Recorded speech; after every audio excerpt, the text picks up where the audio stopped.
Hi everybody, I wanted to introduce you to a project I'm going to be doing this summer and see if I could give you 3 compelling reasons why you ought to participate. Let's take a look at reason number 1. You'll remember this talk given by Elder M. Russell Ballard of the Quorum of the Twelve back in February of 2016. He invited all the seminary and institute teachers to come, and in it he addressed the 11 gospel topics essays that cover difficult doctrinal and church history topics. He said this: "It's important that you know the content in these essays like you know the back of your hand." That's a pretty high standard. And as I've talked with a lot of you over the last couple of years, you've mentioned how difficult it's been to really understand those essays.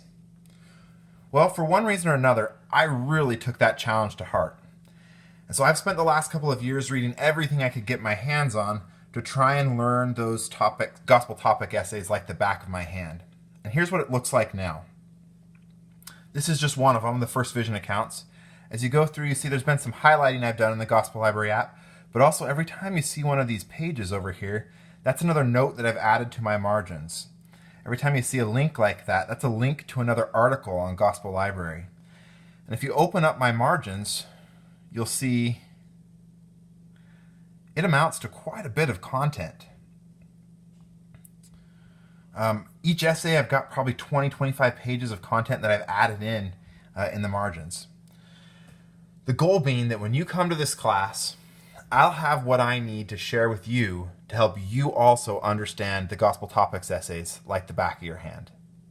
So that's reason number 1 you should come. You'll know those essays better. But that's not the only reason. If we go back to the October 2017 General Conference, there was a talk that was given by Elder Gary E. Stevenson. And he said this: "Let us also teach and demonstrate the righteous use of technology to the rising generation and warn against the associated hazards and destructive use of it." I thought that was a pretty interesting quote. We do a lot of warning against the destructive use of it in seminary. How much demonstrating the righteous use of technology are we doing? Well, one of the reasons you should come to the class is that everything is going to be done in Gospel Library. Just like this presentation, there'll be no PowerPoint associated. We're just going to go from source to source and look at the resources in the margins. We're going to look at the text right in front of us. I'll have it projected up on the screen. And you're going to learn how to model effective use of technology to your students. In addition, as you go through, you're going to be a real expert in using Gospel Library. All of the quotes I have, they're going to get airdropped to you. They're going to get emailed to you.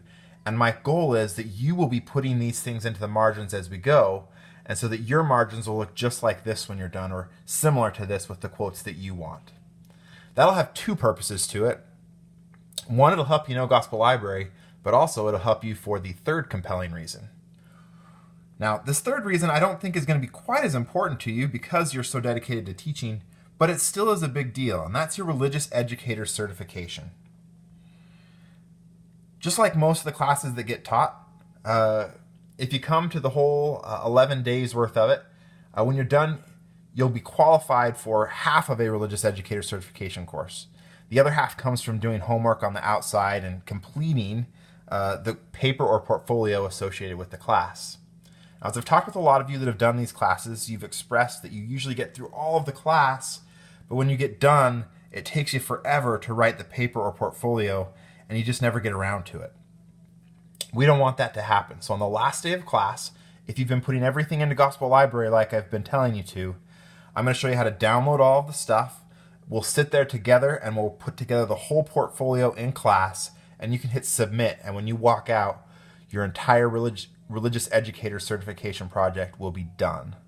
That's the promise. Come, enjoy the content of the essays, utilize Gospel Library, and on the last day, you'll be done with your project.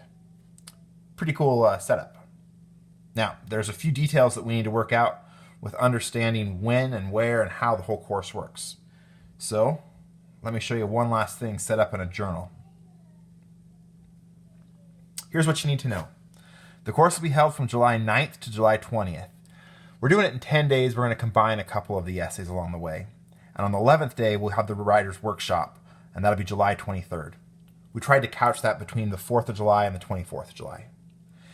The course will be held at the St. George Institute in one of the upstairs rooms. Registration for the course will begin during the week of Area in-service. I'll stand up and give a reminder and send out an email to a Google Docs where you can input your information. And lastly, even if you aren't doing a certification project with this, please know that you're welcome to attend.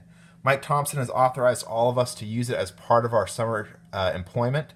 So please come out. We're going to try and do it during the middle of the day or early in the day so that you can use it as part of your traditional work day. And if you're going to use it for certification, great. And if not, just come and learn the content and become better at using technology. I hope those 3 reasons were compelling enough for you, and we'll see you come July 9th.